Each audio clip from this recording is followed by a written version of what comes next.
Assalamualaikum warahmatullahi wabarakatuh. Alhamdulillah nahmaduhu wa nasta'inuhu wa nastaghfiruh wa na'udzu billahi min syururi anfusina wa min sayyiati a'malina may yahdihillahu fala mudhillalah wa may yudlilhu fala hadiyalah.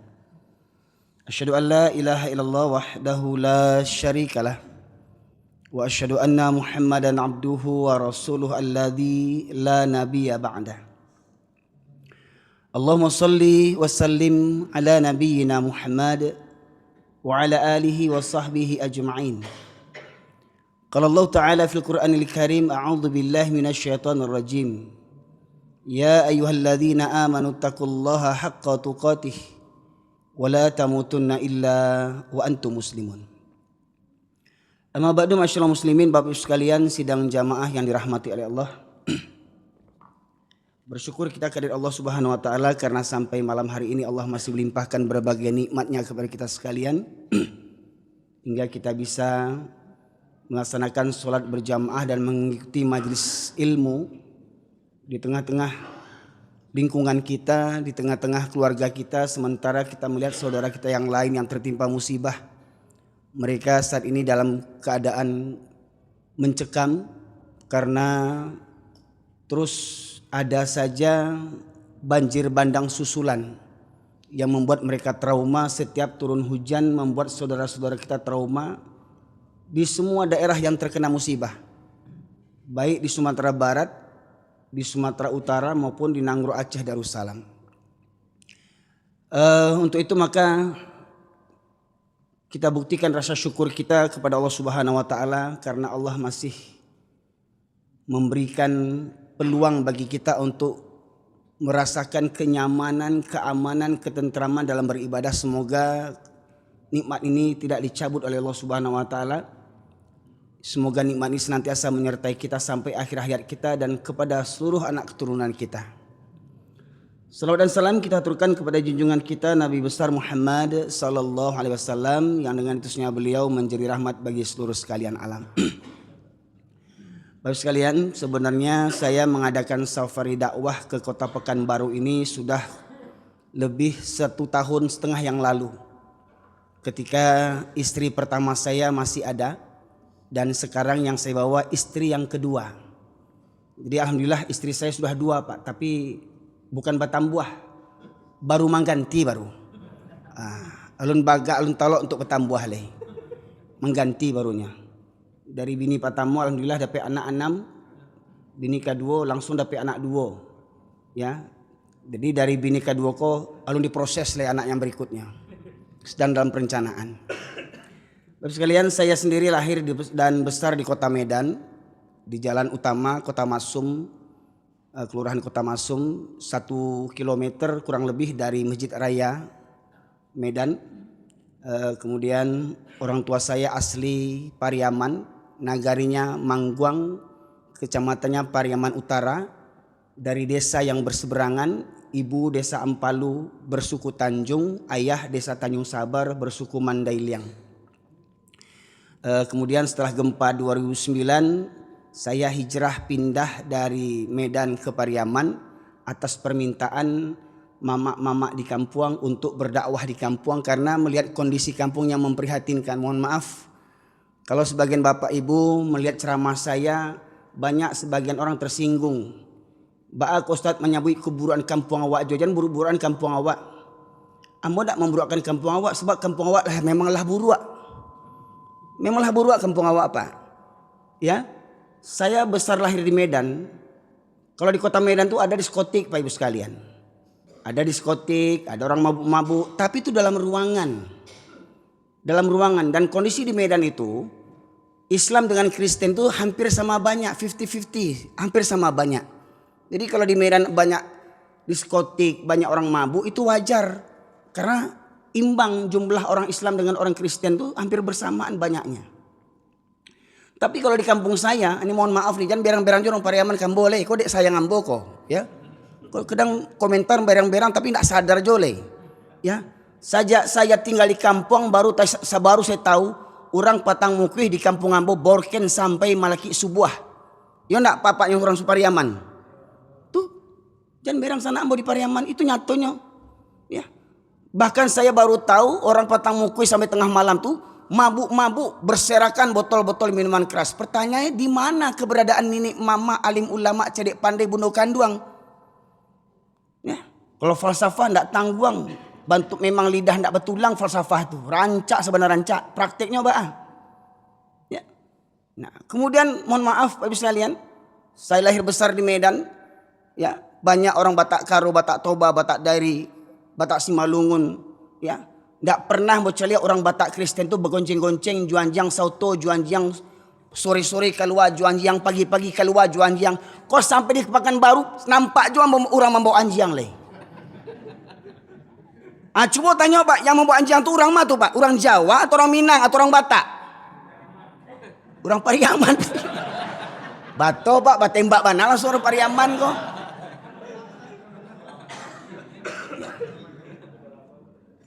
Makanya mohon maaf, ada yang protes sama Ustaz. Yang baburu tuh ndak orang di Pariaman, di Minang aja Ustaz. Di Jambi ada orang baburu, pasti orang Minang. Di Bengkulu ada orang pai baburu juanjiang, pasti orang Minang. Di Pekanbaru ada pasti orang Minang. Coba buat survei. Jadi mohon maaf jangan berang lo orang Minang kambo. Faktanya begitu. Orang Kapi aja ndak buat bantu atu. Orang Minang yang buat bantu atu. Nah, tuh adek sia tuh. Sauto juanjiang, bangun jeng-gonceng juanjiang, bapak luak juanjiang. Jangan berang lo Pak kambo, jangan berang jo juambo, udah juambo. Koreksi diri. Nah, hobi itu mulia, ya. Dek hobi itu bakal mati tuh anjing mau mandian kau tuh. Ya. Mati dek baburu anjing tuh penyumayangan kau tuh. Hobi boleh, tapi jangan melalaikan sholat. Coba survei Pak. Di antara yang anggota yang probi, coba survei berapa banyak yang sholat. Coba jujur aja lah. Ya. Aku ke Batam dilaporkan ke Polda. Dia tersinggung orang-orang yang punya anjing tuh. Ya. Pas lo Dewan Penasihat Pembinanya, anggota dewan sama parahnya juanjiangnya. Nyato awak sampaian dakwah tasingguang lo tuh bukan jadi bak ketor Minang kan banyak pepatah kok. Kalau burak muko dan camin di pacahan. Ya. Kalau burak muko dan camin di pacahan, koreksi jo muru awak muko. Kok sumbiang muncung awaknya salahan orang. Kok hitam kulit awaknya salahan orang. Ya, cari diri awak lo. Ini mohon maaf Pak, saya ceramah ini bukan cari muka anda. Saya ceramah ini dek sayang ke orang kampung ambo, orang Minang khususnya. Ada orang menyebut, Pak Ustaz jangan orang Minang juga usah kaji. Banyak orang Jawa bantu aja perangainya. Iya bantu atu, orang Jawa ada bantu atu, orang Batak ada bantu atu. Cuma nih yang punya falsafah adai bahasa di sarak bahasa di kitabullah, sarak mangatu adai imam. Makanya cuma orang Minang yang punya. Kok ya orang Minang berpegang teguh kepada falsafah tu ndak kan ada orang Minang yang sholat seminggu sekali dah. Kok berpegang teguh orang Minang jo falsafah tu ndak ada orang Minang yang suka bampok. Nah, coba lihat yang bampok tu sia di kampung awak. Orang Cina atau orang Minang? Gayanya orang Pariaman banci ke orang Cina ndak ada di kampung awak do. Perangai orang Cina orang Pariaman yang mengarajuan. Ya. Ya. Karena jo bampok tu kerja siapa? Dulu aku ketek-ketek suka nonton film Cina Pak, Mandarin, Andy Lau, wah, ya, Stephen Chow, Chow Yun Fat, ya, Jackie Chan. Ratu-ratu orang tu di kedai kopinya bampok Pak, betul enggak? Yang bampok tu dari muda sampai ke gaek. Itu di Minang tu di Pariaman enggak ada orang Cina bantu tu. Sebab apa? Lah digantikan parangai orang Pariaman asli. Nah jadi para jamaah sekalian yang mati Allah, itu makanya kenapa saya berulang-ulang mengkaji ini. Agar kita tubuh ilallah taubatan nasuha, mari babaliak kita bertaubat kepada Allah Subhanahu wa taala. Bangkitkan batang nantarandam. Falsafah tu yobana rancak Pak. Enggak ada orang lain punya falsafah tu, tapi ingat jangan falsafah tu dimuncuang jo. Harus dibuktikan dengan amal perbuatan. Kalau falsafah cuma dimuncuang jo, atau namanya orang munafik namanya itu. Orang munafik itu dikarak-karak narako tampeknya. Nah, masyarakat muslimin rahmatullahi Allah, safari dakwah saya biasanya pada akhir tahun ini, tahun lalu saya laksanakan safari dakwah di Jakarta. Namun sejak saya menikah lagi. Saya belum berangkat ke Jakarta karena biasanya 4 bulan sekali saya berangkat ke Jakarta untuk safari dakwah, Bapak Ibu sekalian. Berhubung di akhir tahun ini ada tradisi jahiliyah yang selalu terulang-ulang, selalu berulang. Ya, tradisi kekafiran. Yang tradisi kekafiran ini ternyata banyak orang Islam yang mengerjakannya. Satu, ya. Banyaknya orang Islam bertasyabuh meniru-niru orang kafir dalam merayakan tahun baru, ya, Masehi. Ya. Kemudian bertepatan pula di ujung November hingga awal Desember berulang lagi musibah di ranah Minang. Tahun yang lalu saya sudah ceramah tentang musibah. Kawan-kawan inilah yang merekam dulu tahun lalu itu ceramah saya. Ya. Mungkin Bapak Ibu yang orang Bukit Tinggi di Simpang Batabuh, Bukit Batabuh, ya, dekat Sungai Pua, nampak bekas musibah itu, di mana rumah-rumah dekat musola itu hilang semuanya, hanya surau yang tagak di Bukit Batabuh tuh Pak. Letakkan apa itu? Hilang rumah tuh, padahal sebelumnya kita masuk surau itu lewat gang itu. Kiri kanan ada rumah, samping depan ada rumah. Hari ini rumah-rumah itu habis, musola saja yang tegak sekarang satu-satunya. Pertanyaannya, ada enggak kita mengambil pelajaran daripada itu?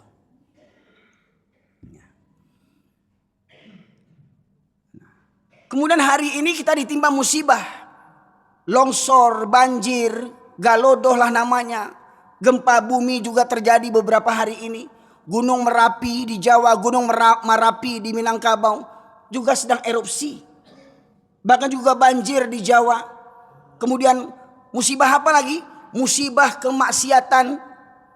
Ya, narkoba merajalela. Karena apa? Ada yang membackinginya. Omong kosong narkoba bisa dibasmi karena apa? Ada yang membackinginya.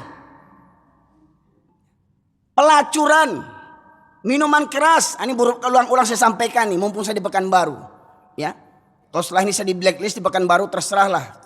Karena bagi saya nih di bumi Allah nih milik Allah, bukan milik orang Pekanbaru. Ya, apa yang saya ingin sampaikan? Tolong nih para jamaah masjid, bapak-bapak yang sudah rajin ke masjid, ingat, Allah akan minta pertanggungjawaban. Bapak hanya soleh untuk diri sendiri, untuk lingkungan sendiri, tapi di kota Pekanbaru baru saya tahu sejak saya safari dakwah di Pekanbaru. Ada penjualan minuman keras bebas di Jalan Juanda sana.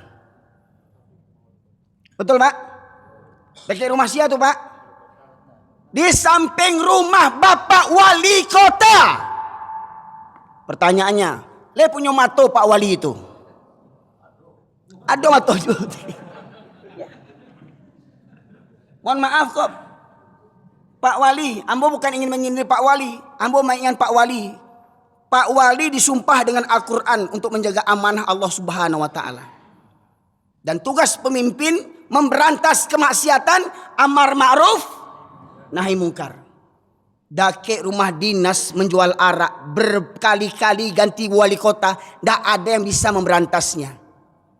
Bayangkan. Betul nggak Pak? Tidak percaya pokok sudah kau berangkat sama-sama situ le. Awak ancuan gerobak tu kok yo baga awak. Jangan bos orang lo mati mau buko. Di dekat rumah dinas wali kota Pekanbaru. Mohon maaf Pak. Pak Wali sekarang partainya apa? Ya, lah Islam agamanya. Oh lah Islam. Ya. Ingat. Kita yang rajin ke masjid Pak. Kita yang rajin pengajian. Kita yang rajin ceramah.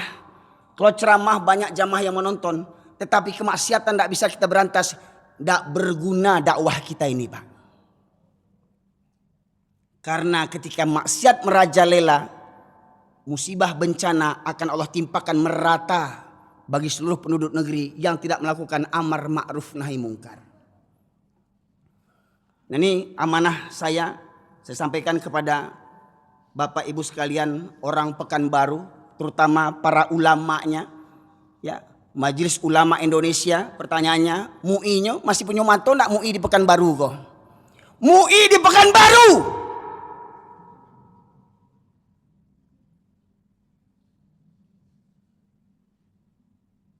Kalau ilmu tidak diragukan, MUI di Pekanbaru. Mohon maaf para MUI ulama, mohon maaf para ulama.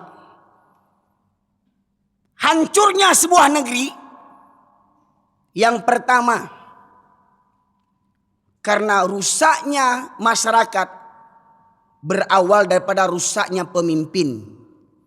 Rusaknya pemimpin karena rusaknya para ulama. Kalau orang kampung bilang tiga tungku sajarangan. Ya, tapi kok bukan tiga tungku sajarangan patah rominang, tiga tungku kerusakan. Rusak ulamanya, pasti rusak pemimpinnya. Rusak pemimpinnya, pasti rusak rakyatnya. Maka kloplah musibah itu akan ditimpakan Allah Subhanahu wa taala. Saya berharap setelah saya safari dakwah kali ini, Pak Wali Kota, pejabat-pejabat pemerintahan Kota Pekanbaru, aparat berantas tuh penjualan minuman keras. Ingat, setiap hari penjual minuman keras berniaga, Bapak Wali Kota menanggung dosanya. Pejabat-pejabat Pekanbaru, anggota Dewan Pekanbaru menanggung dosanya. Ada anggota Dewan yang datang sekarang, Pak? Ada anggota Dewan yang datang? Sekian banyak ini. Calon. Oh, calon. Aduh. Kok ada calon sih kau datang, rajin kamu saji, angke calon tuh. Nggak perlu punya modal miliar-miliaran jadi pejabat. Itu namanya rasuah, itu namanya korupsi. Kalau ada calon dewan keluar duit biaya, korupsi. Ya. Haram hukumnya, Pak. Jadi pejabat menyogok, termasuk menyogok masyarakat dengan serangan fajar, sumbangan sosial melaki kali dipilih, haram hukumnya. Baik sekalian rahmati Allah. Ya. Kenapa saya cenderung dinilai kareh dalam berdakwah? Sebab kita ini memang tinggal ini, Pak. Kalau pepatah bilang kita sudah berada di ujung tanduk, Pak. Kita tinggal disembelih juga, tinggal dibawa ke rumah potong kita nih, Pak. Ya.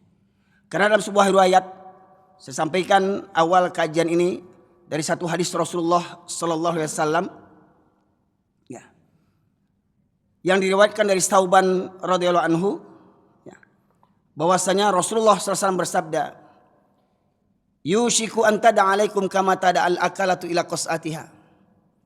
Faqala qail wa min kilatu nahnu yauma idzin ya Rasulullah. Qala bal antum katsir walakinakum gutha'un ka gutha'is sail. Wa la yanza'anallahu min suduri aduikum mahabbata minkum wa la yaqdhifanallahu fi qulubikumul wahan.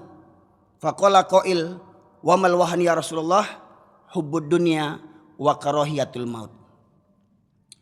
Dalam pencarian saya di Google, hadis yang dihimpun oleh Yayasan Tazkiyah memberikan hadis ini dengan judul Persekutuan Bangsa-Bangsa dalam Memerangi Islam. Persatuan bangsa-bangsa dalam memerangi Islam. Persatuan bangsa-bangsa, Pak, singkatannya apa? PBB, memerangi Islam. Sadar enggak kita, Pak Ibu? PBB memerangi Islam. Mirisnya ada persatuan negara-negara Islam. Namanya apa, Pak? OKI, ya. Organisasi Konferensi Islam, ya. Ya. Banyak bergabung negara-negara Islam. Tapi untuk menyelamatkan satu negara Palestina saja, negara-negara Islam tak punya keberanian. Padahal di masa Rasulullah, bahkan juga di masa Khalifah Mu'tasim Billah, seorang wanita yang dilecehkan pakaiannya. Seorang wanita di pasar diikat kerudungnya hingga tersingkap auratnya, rambutnya, memekik perempuan ini. Ya Mu'tasim Billah, wahai Khalifah Mu'tasim Billah, di mana engkau berada? Aku dihinakan. Sampailah berita itu kepada Mu'tasim Billah, kalau tidak salah di Irak ketika itu. Lantas Khalifah Mu'tasim Billah mengutus ribuan tentaranya untuk menyerang ya daerah yang melecehkan wanita Islam, hingga akhirnya apa? Kalau tidak salah di negeri Romawi ketika itu, ya tempat wanita itu dilecehkan, hingga akhirnya hanya karena satu orang wanita dihinakan, 30.000 tentara negeri yang melecehkan umat Islam itu dibunuh umat Islam, Bapak Ibu sekalian.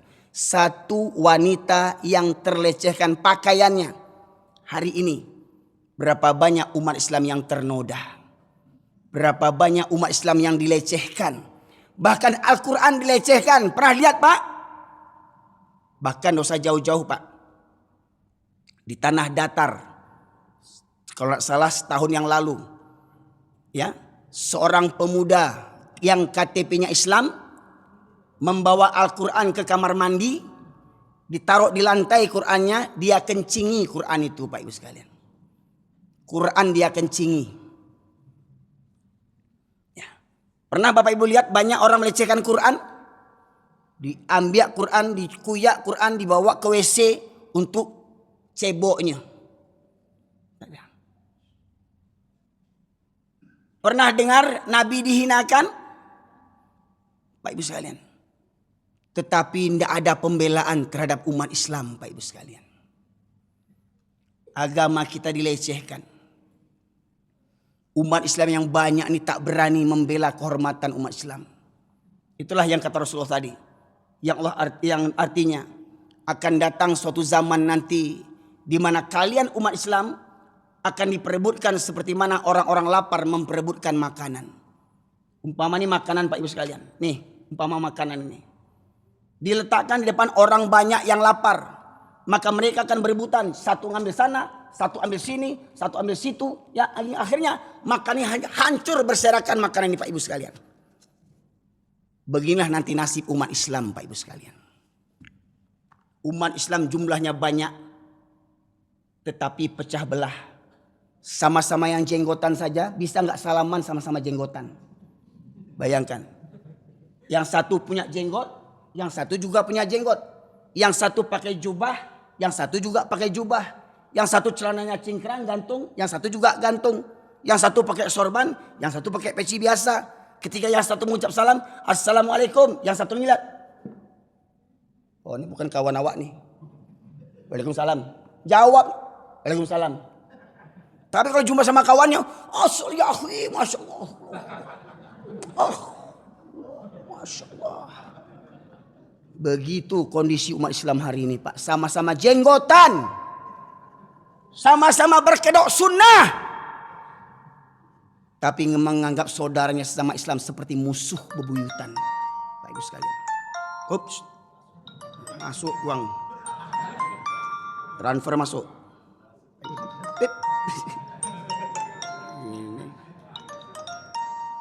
Pak Ibu sekalian rahmati Allah, ya.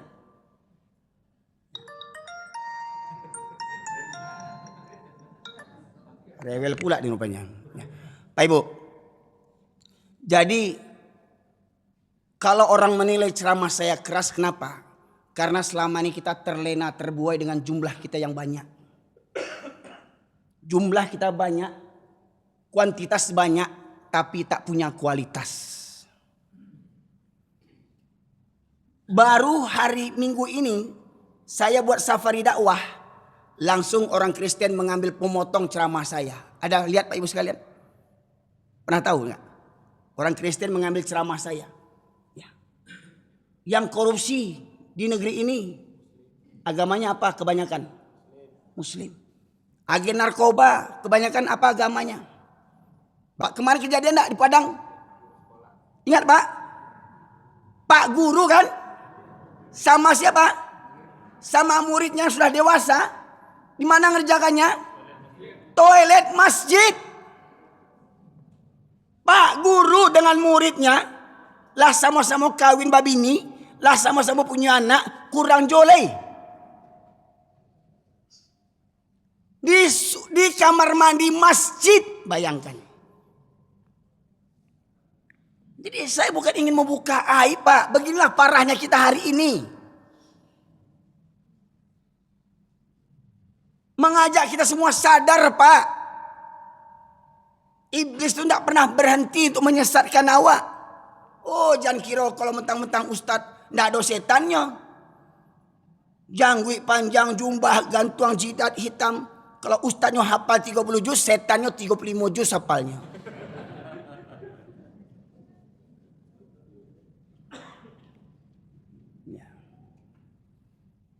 Jadi ambo bukan ingin memburukkan ulama pula Pak. Maknanya Pak, jangan terlena, jangan terpedaya dengan penampilan casing Pak. Termasuk kepada ambo pribadi. Jangan terpedaya dengan penampilan casing.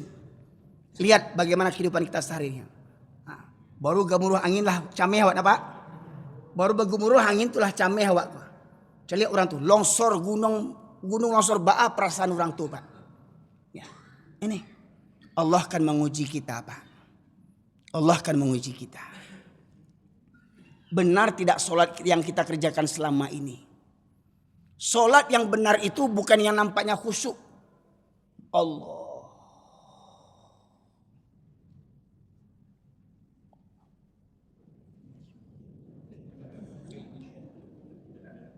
Pak, ada yang sholat begini Pak.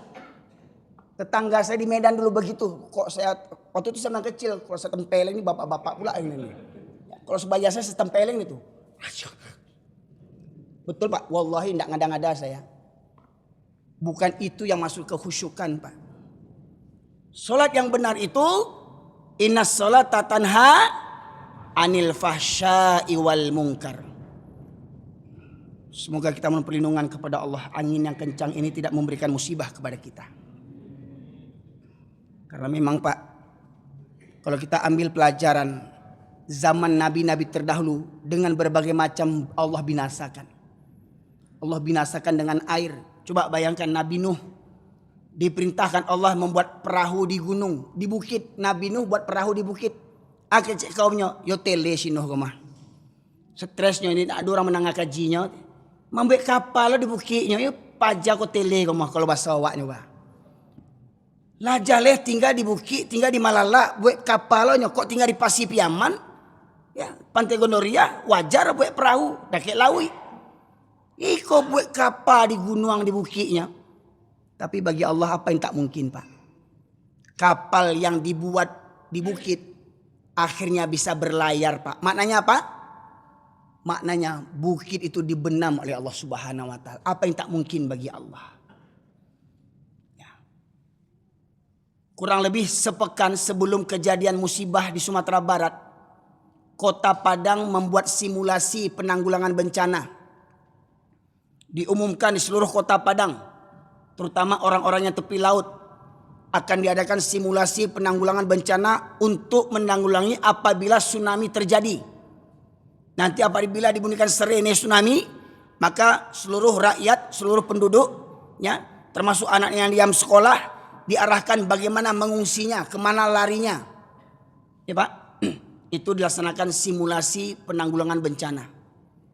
Untuk menghindari tsunami yang datang dari laut. Tapi nyatanya apa yang terjadi Pak? Air datang dari mana? Air datang dari gunung, dari bukit. Baiklah. Habis sekalian. Nah, jadi kalau sudah kondisi masyarakat jumlahnya banyak tapi tak bermutu, maka Allah tegaskan sahabat ini bertanya. Ketika Rasulullah menyampaikan hal itu, ada sahabat yang bertanya, apakah ketika itu umat Islam jumlahnya sedikit? Kata Rasulullah, bahkan ketika itu jumlah kalian umat yang terbanyak, tapi banyaknya kalian seperti buih di atas air. Dan Allah cabut rasa takut dari dada musuh kalian. Allah cabut rasa takut dari dada musuh kalian. Maknanya apa? Maknanya mereka itu pada hakikatnya takut kepada umat Islam. Tapi Allah cabut rasa takut mereka. Orang kafir yang jumlahnya minoritas di negeri yang mayoritas ini, segelintir orang kafir yang kaya bisa mengatur semua pejabat di negeri ini Pak. Betul enggak? Banyak orang Islam yang jenderal. Banyak orang Islam yang jadi pejabat di negeri ini. Tapi tak berkutik dengan orang kafir yang segelintir menguasai negeri ini. Dengan kezoliman mereka, dengan harta mereka, bisa menyogok para pejabat. Nih, dikasih rumah dinas. dikasih mobil dinas, dikasih istri dinas. Ya. Tapi tolong, apa keinginan kami? Tolong buat undang-undang supaya apa yang kami inginkan dapat dilaksanakan secara legal atas nama undang-undang. Bapak Ibu sekalian. Ya. Nah, masyaallah muslimin rahmati oleh Allah. Ya. Tablet tadi bisa dibuka. Ya, dari sumbat muncungnya. Ya, jazakallahu khair. Bapak Ibu sekalian, lantas dari hadis tadi Rasulullah menjelaskan, Allah cabut rasa takut dari dada musuh kalian. Dan Allah hunjamkan ke dalam hati kalian umat Islam penyakit al-wahan. Apa penyakit al-wahan itu? Cinta dunia dan takut mati. Banyak pejabat beragama Islam. Banyak polisi beragama Islam. Mohon maaf Pak Polisi. Banyak tentara beragama Islam. Banyak kepala dinas beragama Islam. Tetapi mereka lebih takut kepada atasan dibandingkan kepada Allah Subhanahu wa taala. Betul tidak? Bahkan guru-guru yang mendidik anak-anak untuk menjadi pemimpin di masa depan, bahkan di sekolah pun hari ini Pak, kong kaling kong. Untuk apa? Untuk menghancurkan mental pendidikan di Indonesia ini. Apa contohnya? Demi dapat akreditasi sebuah sekolah, maka dinas pendidikan memberikan arahan agar di sekolah itu jangan anak-anak dikasih nilai 6-7 ke bawah. Semua anak harus nilainya 8 sampai ke atas. Padahal anak itu bodoh. Matematika tidak bisa tambah-tambah, tidak bisa kali-kali, tidak bisa bagi-bagi, tidak bisa. Membaca pun tak bisa. Nilainya sama dengan anak yang pintar. Betul enggak hari ini? Tak ada anak yang tinggal kelas. Terus apa gunanya belajar? Apa gunanya belajar? Ya. Dibuat dana bos. Tetapi apa? Ya, penggunaannya kong kaling kong. Ya. Dibuat datanya data palsu. Makanya akhirnya banyak guru-guru, banyak kepala sekolah jadi mangsa para wartawan yang rakus. Banyak wartawan memanfaatkan untuk mengancam para kepala sekolah yang menyelewengkan dana-dana sosial, dana-dana bos.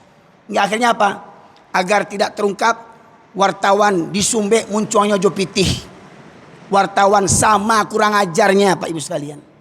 Mengambil kesempatan. Itu sudah rahasia umum. Kenapa? Tuh Pak, istri saya ini yang kedua nih mantan kepala sekolah Pak. Ya. Banyak wartawan mendatangi sekolah untuk apa? Untuk mengancam kepala-kepala sekolah yang menyelewengkan dana-dana bos. Ya. Akhirnya apa? Kalau sudah orang Islam tak takut lagi dengan dosa, maka akhirnya orang kafir pun tak ada takut dengan kita Pak. Walau kau polisi pangkat jenderal, orang kafir tidak takut. Walau kau tentara pangkat jenderal, orang kafir tidak takut.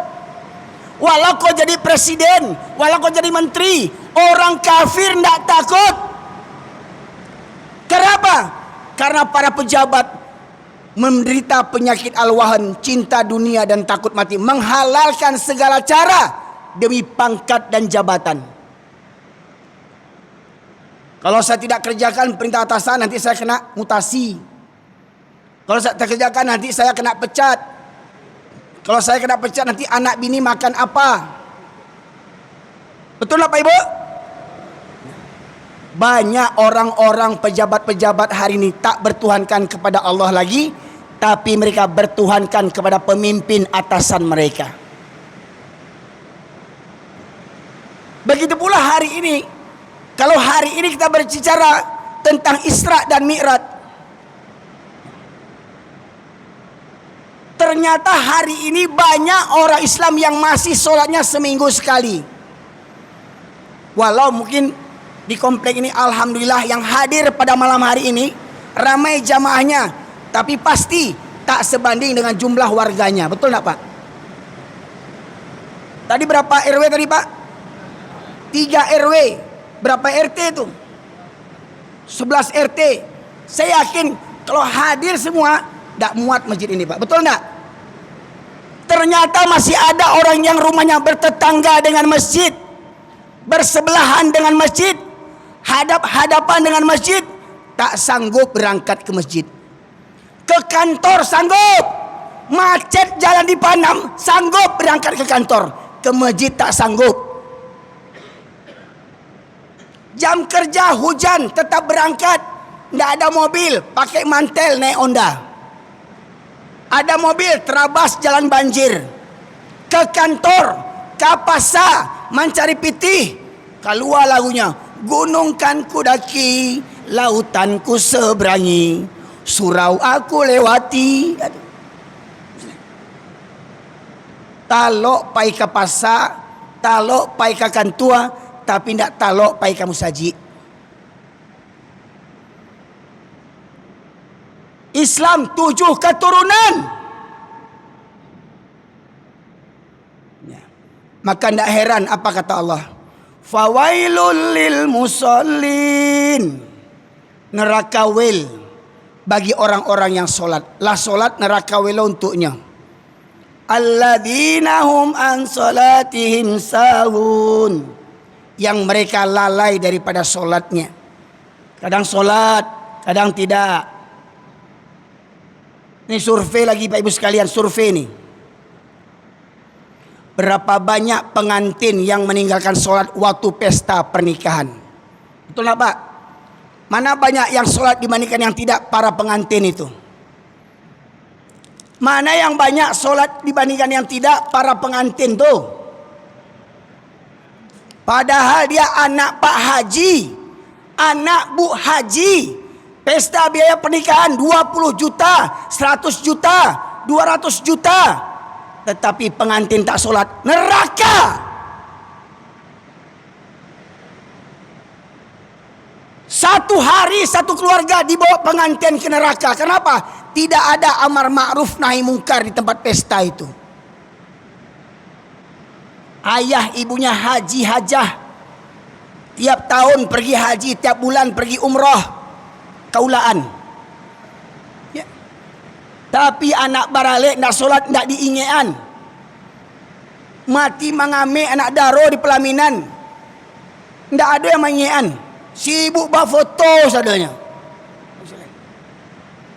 Kemaksiatan yang merajalela, yang dianggap biasa, maka tunggulah azab dari Allah Subhanahu wa taala.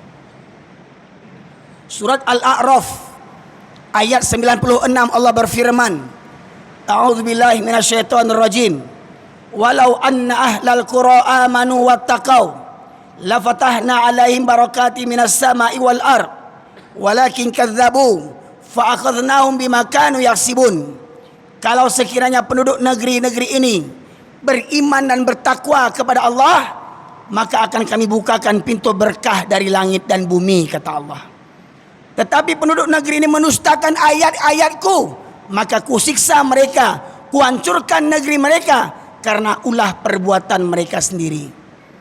Jadi musibah banjir Pak, longsor itu bukan karena angin monsun, bukan karena musim hujan, bukan karena kayu gelondongan, tapi karena dosa dan maksiat kita semuanya, warga bangsa Indonesia. Yang tak berani beramar ma'ruf nahi mungkar.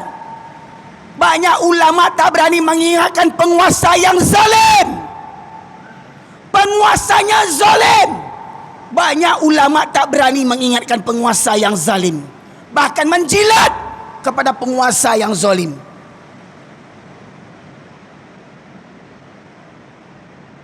Ibu sekalian dirahmati oleh Allah. Sebenarnya kita seperti ajal Pak, tinggal menunggu waktu. Ketika kemaksiatan merajalela, ya, pernah suatu ketika Bunda Aisyah radhiyallahu anha bertanya kepada Rasulullah, ya Rasulullah, akankah sebuah negeri ditimpa musibah sementara di negeri itu ada orang-orang soleh, ada orang yang sholat, ada orang yang berdoa, apakah negeri itu, masyarakat itu akan ditimpa musibah? Apa kata Rasulullah? Ya, apabila kemaksiatan telah merajalela. Kalau kemaksiatan merajalela, maka musibah Allah turunkan merata. Tidak hanya mengorbankan pelaku yang zalim, juga akan mengorbankan orang-orang soleh tetapi diam kepada kemungkaran. Termasuk kita, Pak. Misalkan di komplek ini kita tahu ada agen narkoba tinggal di lingkungan kita ini, usir.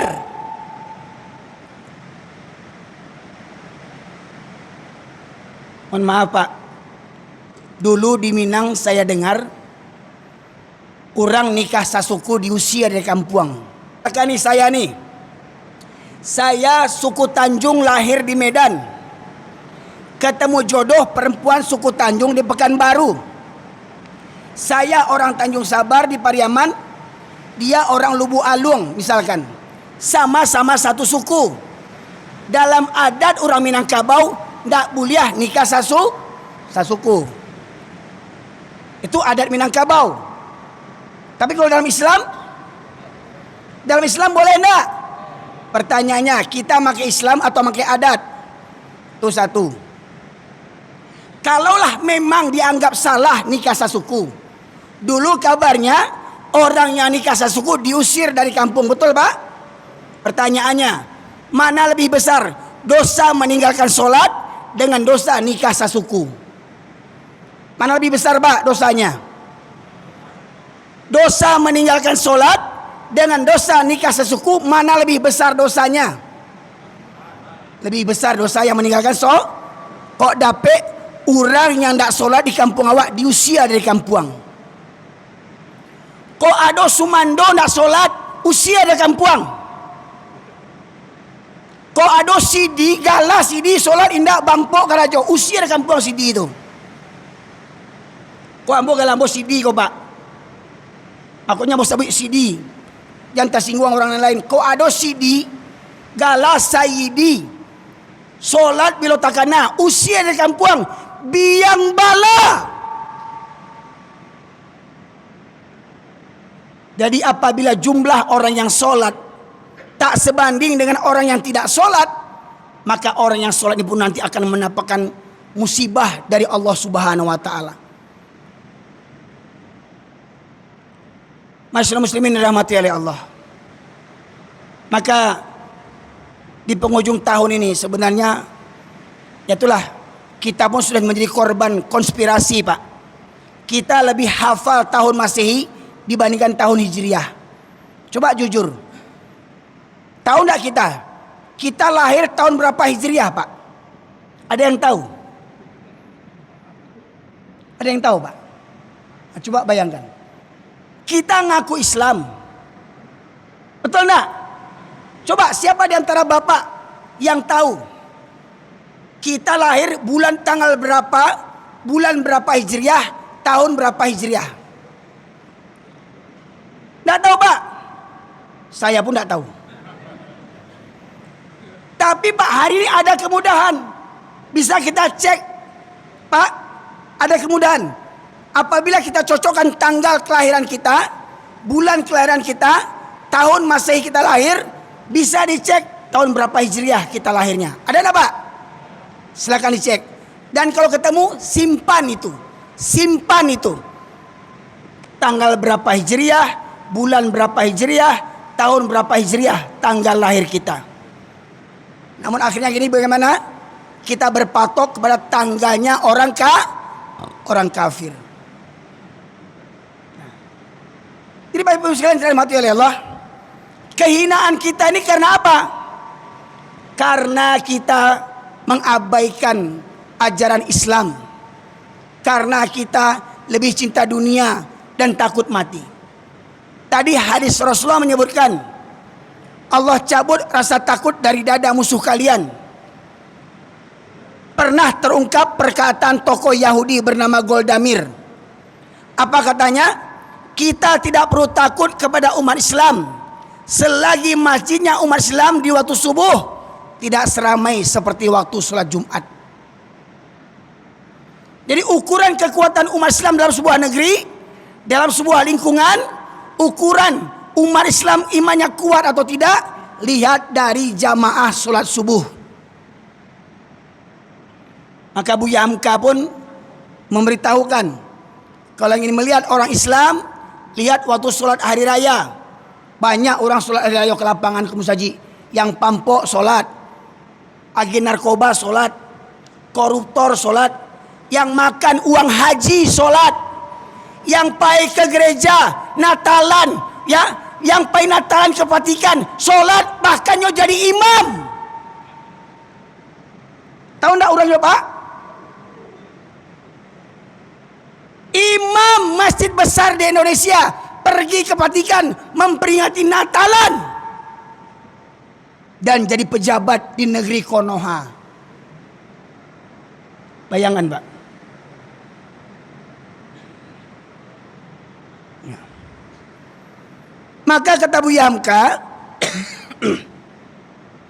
kalau ingin melihat orang Islam, lihat waktu sholat hari raya. Tapi kalau melihat orang beriman, lihat waktu sholat subuh. Di mana? Di masjid. Siapa yang rajin ke masjid, itulah tanda orang yang beriman. Bapak Ibu, kalau mau cari menantu, jangan di kantor BRI, jangan kantor polisi, jangan kantor gubernur. Cari di masjid. Siapa yang selalu ke masjid, ambil jadi menantu. Walau umurnya 60, 70, 65. Calon-calon menantu nih, ambo yakin apa-apa kok bininya baru seorang baru. Masih ada jatah 3, kok lai baga. Pertanyaannya, hari ini mana pemuda komplek ini Pak? Mana pemuda komplek ini? Mana Pak? Mana pemuda? Berapa orang pemuda? Ya, tuh belakang satu. Ya. Nih yang dekat mirap nih. Berapa umurnya? Ya, ini berapa umurnya? Berapa? Siapa? Yang mana? Berapa anak SMA? Berdiri anak SMA. Anak SMA.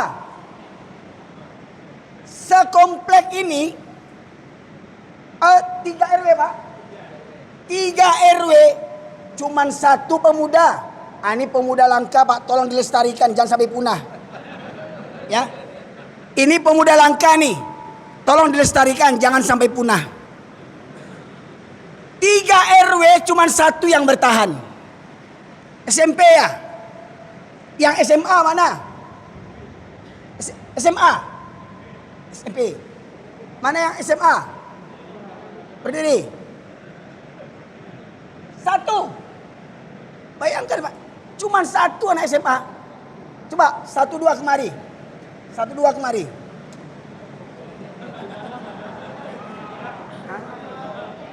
Ada. Oh, ya jangan keluar dari dalam dia.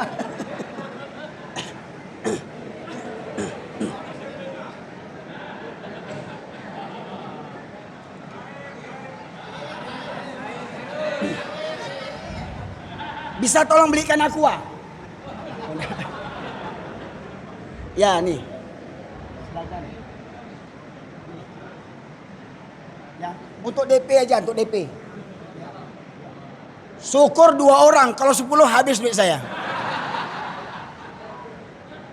Dan syukur alhamdulillahnya 10.000 yang paling besar uang saya. Kalau ada 100, dari 100 yang keluar tuh. Ya. Bayangan Pak. Pak, ini PR kita bersama Pak. PR kita bersama Pak. Saya berikan bocoran. Ingat, tadi orang Yahudi mengatakan kita tidak perlu takut kepada umat Islam selagi masjidnya umat Islam di waktu subuh tidak seramai seperti waktu sholat Jumat. Maka upaya kita untuk menggetarkan musuh kita orang Yahudi, apa caranya? Ramaikan masjid di waktu subuh seperti jamaah sholat Jumat. Pak, kira-kira bisa enggak jamaah subuh seramai jamaah sholat Jumat?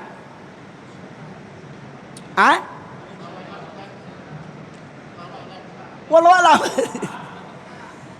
Bapak Ibu, dengar enggak berita duka hari Senin yang lalu? Ada enggak? Tahu enggak berita duka di Yogyakarta, Pak? Berita duka apa itu? Meninggalnya Ketua Dewan Kemakmuran Masjid Jogokarian, Ustadz Jazir, yang punya konsep saldo masjid harus nol. Saldo masjid harus nol. Jangan bangga saldo 20 juta, 50 juta, 100 juta. Jangan bangga. Masjid Jogokarian saldonya nol. Kenapa begitu? Kalau ada jamaah yang terlilit hutang, tak bisa dia lunasi, tak sanggup, tak mampu dia lunasi, memang untuk kebutuhan hidupnya dia berhutang, tak terbayar, masjid yang melunasinya. Kalau ada jamaah, tak ada biaya berobat ke Awal Bros, tak ada biaya berobat ke rumah sakit Kota Pekanbaru, masjid yang membayarnya. Kalau ada jamaah, tidak ada biaya sekolah anak dari SD sampai sarjana, masjid yang menyekolahkan. Kira-kira masjid kita bisa tidak begitu, Pak? Pak, masjid kita bisa tidak begitu? Tidak bisa. Ya. Ayo sekalian. Dari Masjid Jogokarian terlahirlah Masjid Kapal Munzalan di Kalimantan. Ya, sebelum istri saya meninggal, saya diundang ke Masjid Kapal Munzalan di Kalimantan. Setiap bulan, Pak, Masjid Kapal Munzalan yang besarnya mungkin masjidnya dari dinding ini sampai ke tiang. Tetangganya orang Cina kafir banyak, Pak. Cina kafir tetangganya banyak. Tetapi masjid ini bisa menggalang infak setiap bulannya 5 sampai 9 miliar tiap bulan. Infaknya tiap bulan 5 sampai 9 miliar. Itu uang. Infak beras digerakkan oleh masjid bisa sampai 800 ton tiap bulannya. 300 sampai 800 ton penebaran beras infak setiap bulan. Dan masjid ini punya mobil wakaf 35 kurang lebih. 3 diantaranya mobil Alphard. Untuk apa? Menjemput jamaah sholat. Jamaahnya, Pak, yang rumahnya jauh dijemput dengan mobil Alphard. Bukan menjemput bupati, Pak. Tidak percaya, Pak? Klik di YouTube Masjid Kapal Munzalan. Klik di YouTube. Saya sepekan diundang ke situ, Pak. Ya. Dan alhamdulillah masjid mereka hari ini ramai. Masjid Jogokarian hampir setiap pekan sekali jamaah subuhnya mencapai 1.000 orang lebih. Sampai keluar-luar, Pak, jamaah sholat subuh, Pak. Pak, masjid kita ada mobil enggak? Ada mobil, Pak, masjid kita, Pak? Belum ada. Setidaknya ambulan. Ada enggak ambulan? Kalau ada pun ambulan, jemput jamaah ke rumahnya. Ya. Yang merasa berat berangkat ke masjid, jemput, Pak. Karena ada, Pak, dalam hatinya ada penyakit. Fi qulubihim maradun. Orang yang malas ke masjid, hatinya ada penyakit. Maka jemput dengan ambulan, Pak. Bawa ke masjid biar cegah hatinya tuh. Ya. Karena kata Rasulullah, 2 solat yang berat bagi orang munafik adalah solat Isya dan solat subuh berjamaah. Itu berat bagi orang munafik. Dan mirisnya generasi muda kita hari ini banyak bermental munafik. Buktinya, Pak, habis generasi muda kita, Pak. Nyaris habis generasi muda kita. Dan ingat, kita di akhirat akan dimintai pertanggungjawaban. Ya. Jadi saya bocorkan 8 strategi. Yang pertama, para dai, para ulama, para ustadz hendaknya memotivasi dengan bersungguh-sungguh dan menjadi tauladan bagi umat untuk menjadi jamaah masjid yang terdepan datang ke masjid. Jadi kalau dapat ustadz-ustadz jangan ceramah aja nasan tiang. Kamu saji nak nampak batang hidungnya. Ustadz Cilako nama itu. Ya, Ustadz jadi contoh tauladan. Yang kedua, tanamkan ke setiap pribadi muslim, terutama setiap pribadi muslim laki-laki, tentang keutamaan sholat berjamaah. Di masa Rasulullah, Abdullah bin Umi Maktum menghadap Rasulullah dengan menyatakan, "Ya Rasulullah, engkau tahu aku ini orang tua yang buta. Tua, buta, tinggal sebatang kara, rumah jauh dari masjid, jalan berliku-liku, banyak binatang berbisa, 6 kendalanya." Bertanya kepada Rasulullah, "Ya Rasulullah, bolehkah aku sholat di rumahku?" Pak, orang tua buta di zaman Nabi minta keringanan sholat di rumah. Apa kata Nabi? Apakah engkau mendengar seruan azan? Dengar ya Rasulullah. Apa kata Nabi, Pak? Tidak ada keringanan bagimu untuk sholat di rumahmu. Orang tua buta oleh Nabi tak diberikan keringanan sholat di rumah. Hari ini berapa banyak orang yang lebih buta yang tak berangkat ke masjid di waktu subuh, Pak. Mata sehat, badan sehat, tapi tidak sanggup berangkat ke masjid. Karena apa? Khatamallahu ala qulubihim wa ala sam'ihim wa ala absarihim ghisyawatu walahum adzabun azim. Bapak Ibu sekalian, yang kedua. Yang ketiga, tanamkan kepada keluarga kita. Kalau bapak-bapak, para suami, para ayah sudah rajin ke masjid, jangan lupakan anak menantu. Anak menantu laki-laki bawa ke masjid. Kamanakan bawa ke masjid. Pekerja, pembantu, supir, tukang kebun bawa ke masjid.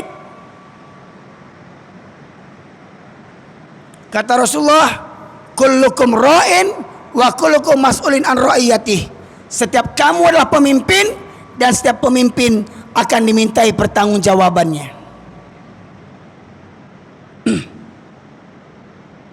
Apa kata Rasulullah, Pak? Aku ingin segera dikumandangkan qomat dan kutunjuk salah seorang menjadi imam, dan aku berkeliling kampung sembari membawa kayu bakar. Apabila aku dapati ada seorang laki-laki yang masih berada di rumah sementara qomat sudah dikumandangkan, apa kata Rasulullah? Apa kata Rasulullah, Pak? Pernah dengar hadisnya? Apa kata Rasulullah? Aku bakar rumahnya. Apabila Rasulullah mendapati ada laki-laki yang balik yang masih berada di rumah sementara qomat sudah dikumandangkan, maka akan aku bakar rumah mereka. Kira-kira di komplek kita ini, kalau Rasulullah masih hidup, nih, gimana rumah kita? Hangus, terbakar rumah kita ini. Bayangkan, Pak Ibu, mana dasar api dunia dengan api neraka? Hah? Umpama di rumah kita terbakar jam 2 malam. Jam 2 malam rumah terbakar. Bapak ibu berada di depan pintu utama. Rumah batingke, rumah gadang. Ya, anak menantu pembantu kemanakan, tinggal serumah di awak. Jam 2 malam rumah terbakar. Bapak ibu mau lari berdua saja atau selamatkan anak kemanakan? Hah? Itu jam 2 malam. Anak menantu di kamar pakai AC. Spring bed selimut tabah. Jam 2 malam terbakar rumah.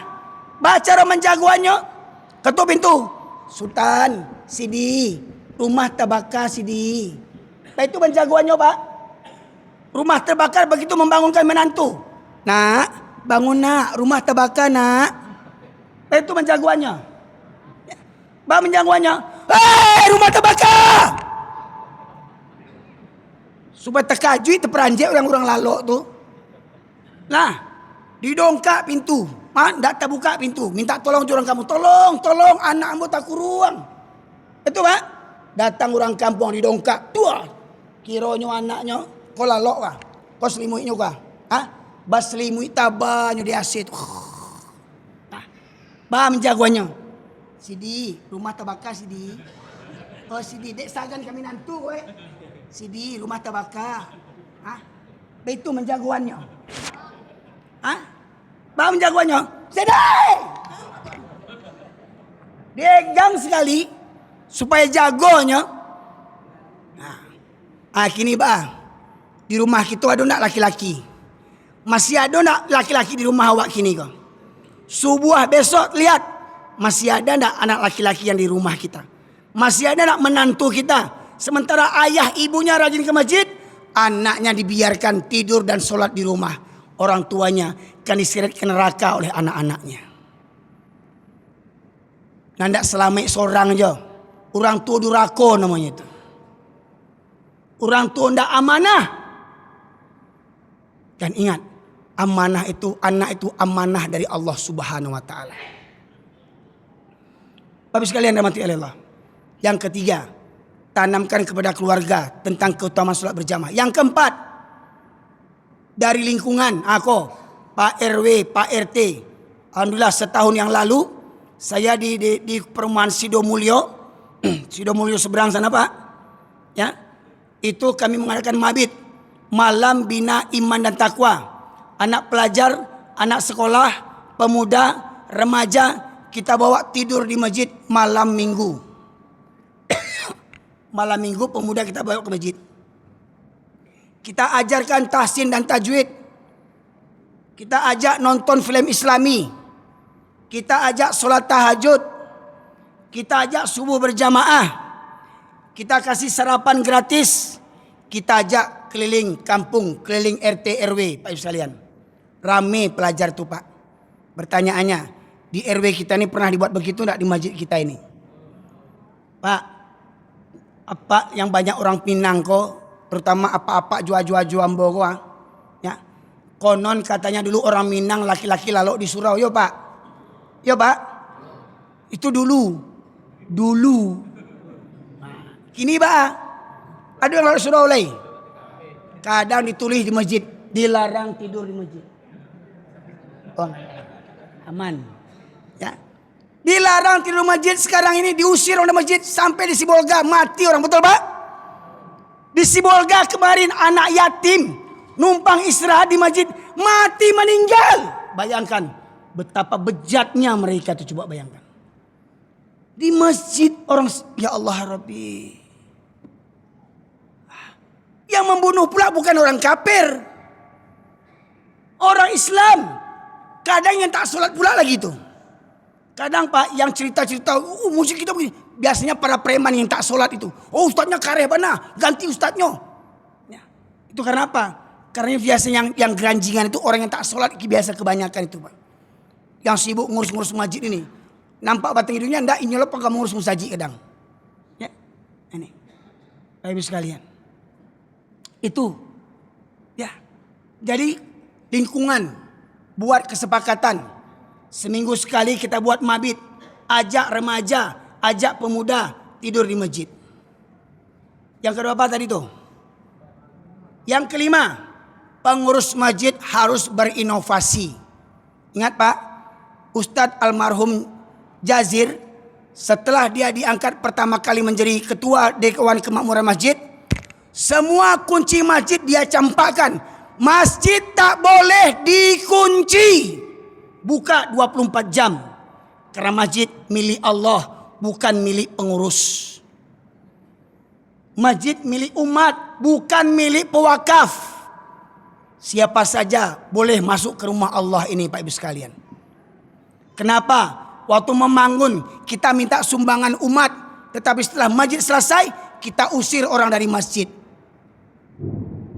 Ibu, dulu laki-laki Minangkabau lalu di surau, tapi itu dulu, nostalgia dulu.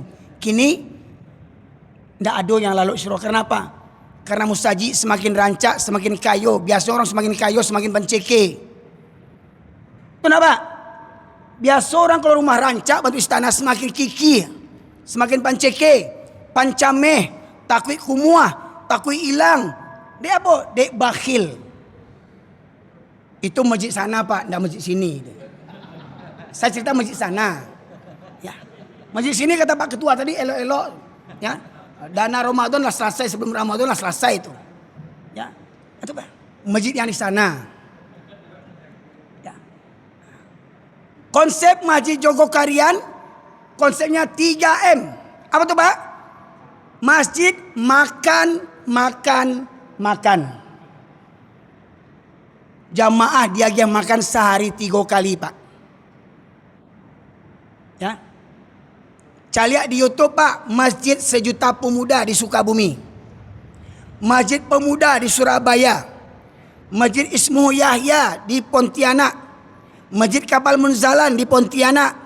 Masjid Al-Falah Sragen. Masjid mereka ramai jamaahnya dengan para pemuda Pak. Ya. Tapi masjid kita ramai dengan para pensiun. Aska tak berguna di kantor baru mengadu ke Mustaji.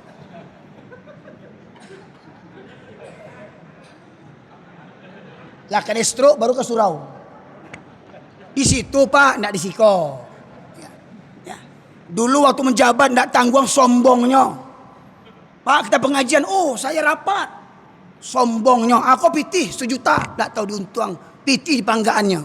Mana ngaji ndak, itu makanya koruptor jadinya. Di musajid lain tu Pak, para pensiun yang mendatangi musajid sadunya, mengadu ke Allah, ya Allah, penyakit pinggang ambo ya Allah. Ya Allah, gula ambo ya Allah. Ya Allah. Ya. Para pemuda tak minat ke masjid, Pak. Ya. Yang keenam, yang ketujuh, lembaga pendidikan bekerja sama dengan masjid.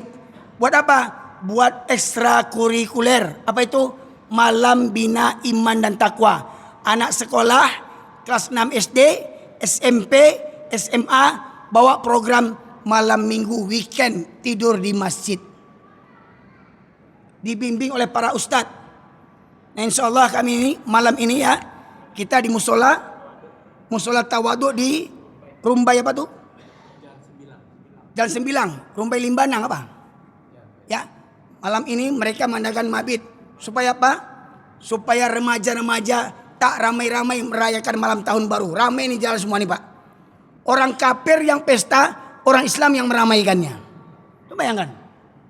Orang kafir yang punya perayaan, orang Islam yang meramaikannya. Maka salah satunya kumpulkan remaja pemuda buat kegiatan di masjid. Agiah kopi, agiah snack, agiah makan malam, agiah sarapan pagi. Bawa maraton sudah tuh Pak Ibu sekalian. Insya Allah mereka akan senang tinggal di masjid. Yang kedelapan, para orang-orang kaya, bapak ibu yang kaya, mohon maaf Pak, mohon maaf. Selama ini orang hanya berlomba-lomba membangun fisik masjid. Orang berlomba-lomba membangun fisik masjid, tapi tak terfikirkan mental jamaah masjid. Nah, makanya kalau yang datang ke masjid cuma orang-orang tua, ini ada kelainan mental ini Pak. Kalau ke masjid hanya orang tua, ada kelainan mental oleh para pemuda kita. Mereka beranggapan masjid hanya untuk orang-orang tua. Kalau saya masih muda, nanti datang ke surau bakawan juapak, kau capek tua, kau cerita tua, cuma mati ceritanya terus. Ya. Kalau kawan-kawan Josle Filawak kan suah cerita bola, cerita cerita binatang film kan itu. Binatang film kok bintang ya. Saya lihat. Jadi seakan-akan pemuda itu seakan punya nampak tulisan masjid khusus para manula. Karena pemuda nggak ada yang masuk. Betul lah Pak? Ada nggak wirid pengajian di masjid kita ini rutin? Ada Pak? Berapa kali sebutkan Pak? Setiap pekan ada. Pertanyaannya, berapa persentase peserta dari pemuda? Berapa persentasenya? Mohon maaf Pak, masjid kita belum berbuat apa-apa. Mohon maaf. Apa kata Rasulullah? Tanda-tanda kiamat. Islam hanya tinggal namanya saja lagi. Islam hanya tinggal KTP.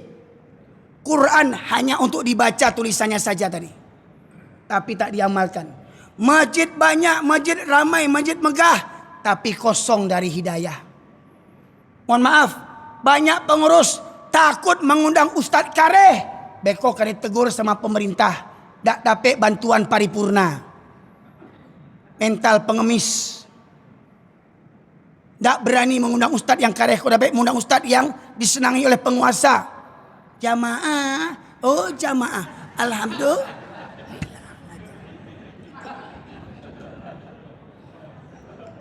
Oh ustadz tu kareh bana, menyinggung orang aja. Tu jo dek pakada waktu padi awak dengan ngaji, dek pakada pada menengah kaji kok pak. Ya, itu. Jadi orang-orang kaya pak, bapak-bapak yang orang kaya, mari bersama pengurus kita bangun mental jamaah. Gimana caranya? Layani umat, layani jamaah. Ya, buat supaya menarik masjid kita, buat ala kafe, buat lampu-lampu yang di atas tuh. Kalau bisa sediakan kafe gratis, wifi gratis. Saya yakin ramai masjid itu. Betul enggak Pak? Tak percaya coba beko. Pasti ramai masjid itu. Tapi ingat, kafe itu ada yang mendampingi oleh para ustadz pembinanya. Tak dilapih bantu itu juga Pak. Jadi ada ustadz yang sama-sama ikut ngopi, sama-sama ikut mautanya, sama-sama ikut galak, sama-sama ikut lalok sama pemuda. Insya Allah masjid kan ramai. Jadi mohon maaf Pak, jangan kita hanya memikirkan beton dan besi masjid, tapi kita lupa memahami, membangkitkan, menghidupkan mental jamaah masjid. Jadi orang kaya, mari sisihkan harta setiap pekan sekali, setidaknya kalau ada wirid sediakan makanan gratis. Setidaknya setiap wirid, kalau belum bisa setiap hari, setiap wirid sediakan makanan gratis. Saya yakin yang malas ke masjid akan rajin ke masjid. Pertama itu. Atau pengurus, ya, Bapak Ketua Pengurus punya inovatif, apa tuh? Barang siapa yang sholat berjamaah di Masjid As-Salam akan mendapatkan BLT Rp500.000. Saya yakin Pak, rame itu Pak. Ya, BLT, ya, yang ke masjid dapat BLT. Padahal Pak, kata Rasulullah, 2 rakaat sholat sunnah fajar di waktu subuh lebih baik daripada dunia dan isinya. Betul Pak? Sholat sunnah fajar antara azan dan qomat subuh, bagi yang mengerjakannya kata Rasulullah itu lebih baik daripada dunia dan isinya.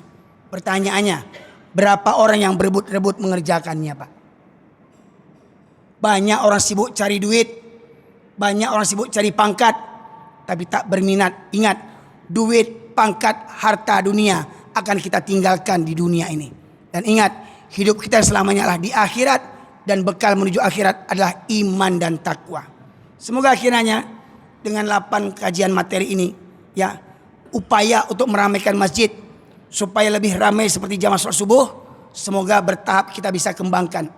Kalau dapat Pak, salah satunya penunjang kemakmuran masjid, sedapat mungkin masjid punya channel YouTube, masjid punya alamat Facebook, alamat IG. Jadi kalau bisa rekaman-rekaman begini, masjid punya rekaman khusus milik masjid. Karena apa? Karena apabila YouTube ini banyak ditonton, maka banyak income-nya. Mohon maaf, Saudara Ardi, ada dapat berapa dari YouTube ini dengan kajian? Ada dapat berapa? Hah? Ada 10 juta lebih? Lebih. Satu orang Pak, kalau masjid punya buat begini Pak, kaya masjid kita Pak. Menonton ini Pak, tak terbatas orangnya. Tak hanya orang Pekanbaru, tak hanya orang Indonesia, betul Pak? Sampai ke penjuru dunia. Kok dapat masjid punya channel YouTube? Insya Allah lambat laun masjid ini akan dikenal dunia Pak. Dunia akan mengenal. Oh, Masjid As-Salam, remajanya ramai, pengajiannya ramai, ustadznya tegas-tegas, semangat-semangat. Siapa ketuanya? Pak Ketua. Siapa bidang dakwahnya? Ustaz. Nah, kan? Viral juga nanti Pak. Insya Allah. Maka mari bersama Bak Katori Minang Pak, basamo mangko manjadi.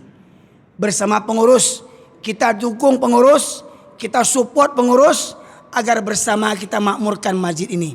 Semua jamaah sumbangkan pikiran untuk kemajuan masjid kita. Semua jamaah berjibaku apa yang dapat kita berikan untuk kebangkitan umat Islam, terutama kebangkitan jamaah ini. Yang punya pikiran, sebarkan pikirannya. Yang punya tenaga, sapu halaman tanpa digaji. Yang punya harta, gaji para yang petugas kebersihan. Ingat Pak, kalau dapet ya, WC kawa, ambo belum ke WC kok. Kau dapet WC musaji ngancak kok, jangan bon tumbuh ariang jole. Ya. Gaji lebih cleaning service-nya. Kok dapet gaji 3 juta cleaning service, tapi tampe udua, tampe ke sungai, ndak ada bon tumbuh ariang. Kau bon tumbuh ariang, ganti petugas cleaning service. Ya. Bagaimana supaya bersih kamar mandi kita. Nah, itu. Ya, semoga para jemaah sekalian menjelang Ramadan ini wajah Masjid As-Salam akan menjadi wajah baru yang kedepannya lebih humanis, lebih romantis dengan jamaahnya, lebih memberikan motivasi bagi para remajanya, dan semoga Bapak Ibu sekalian, Bapak pengurus, para pengurus dan para jamaah senantiasa dilimpahkan berkah dan rahmat oleh Allah Subhanahu wa taala. Semoga para jamaah semuanya di Masjid As-Salam ini Allah limpahkan rahmat dan hidayah. Allah ampunkan dosa-dosa kita semuanya, dan Allah jauhkan kita daripada dosa yang akan datang. Semoga kiranya Masjid As-Salam beserta seluruh warga di sekelilingnya terhindar daripada musibah bencana malapetaka. Semoga pula negeri kita Indonesia Allah hindari daripada musibah dan bencana di masa yang akan datang. Semoga saudara kita yang tertimpa musibah Allah berikan ketabahan, kesabaran, dan kekuatan iman. Karena sesungguhnya musibah bagi orang beriman tak lain dan tak bukan untuk meningkatkan kualitas imannya. Ketika dia bersabar atas musibah, maka tidak ada yang layak untuknya kecuali surganya Allah Subhanahu wa taala. Semoga saudara-saudara kita adalah orang yang beriman dan bertakwa, sehingga Allah berikan ganti yang lebih baik daripada musibah yang mereka dapatkan. Dan semoga kita yang berada dalam kondisi yang aman ini, kita saling bantu-membantu dengan saudara kita yang membutuhkan. Pak, mohon maaf Pak, yang tertimpa musibah hari Pak, apakah hanya orang miskin saja? Bapak lihat di Sumatera Barat, perumahan Lubuk Minturun Park. Lihat Pak, itu perumahan orang elit, perumahan orang kaya. Satu rumah mungkin mobilnya ada 3 dan 4. Hari ini mobilnya jadi sampah semuanya. Hari ini rumahnya rata dengan tanah. Hari ini mereka butuh bantuan. Ingat, dunia akan terus berputar Pak.